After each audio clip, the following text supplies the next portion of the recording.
সংবিধান সংশোধন করতে হলে তা অবশ্যই সংসদে করতে হবে। এর বাইরে সংবিধান সংশোধনের কোনো সুযোগ নেই বলে মন্তব্য করেছেন বিএনপির স্থায়ী কমিটির সদস্য আমির খসরু মাহমুদ চৌধুরী। শনিবার দুপুরে রাজধানীর নীলক্ষেতের আইসিএমএবি মিলনায়তনে বিএনপির সাবেক ভাইস চেয়ারম্যান আব্দুল মান্নানের পঞ্চম মৃত্যুবার্ষিকী উপলক্ষে অনুষ্ঠিত স্মরণ সভায় প্রধান অতিথির বক্তব্যে তিনি এসব কথা বলেন। তিনি বলেন, সংবিধান সংশোধনের ব্যাপারগুলো এখনো আলোচনায় হচ্ছে। সংবিধানের যদি কোনো সংশোধন করতে হয় তাহলে সেটা সংসদের মধ্য থেকে করতে হবে। সেটার জন্য ম্যান্ডেট জনগণের থেকে নিতে হবে প্রত্যেকটি দলকে। সেটি হতে হবে সংসদের মধ্যে। যে কমিটি আপনি করেন সেই কমিটির স্বচ্ছতা নিয়ে প্রশ্ন উঠবে।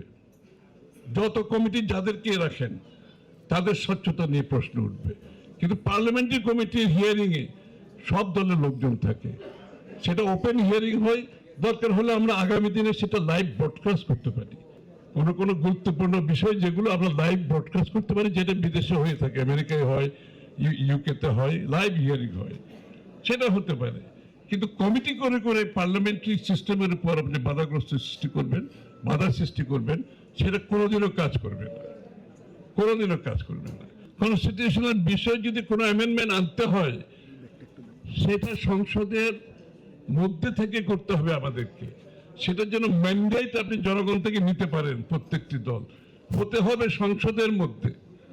স্বচ্ছতার সাথে যদি আপনাকে করতে হয়, গণতান্ত্রিক প্রক্রিয়ার মাধ্যমে যদি কোনো পরিবর্তন আনতে হয়, সংসদের বাইরে সেটা করার কোনো সুযোগ নাই। যারা এই কথাগুলো বলে আজকে বাংলাদেশের আগামী দিনের গণতান্ত্রিক প্রক্রিয়াকে বাধাগ্রস্ত করতে চাচ্ছে, নির্বাচনকে বাধাগ্রস্ত করতে চাচ্ছে, তারা গণতন্ত্রে বিশ্বাস করে না।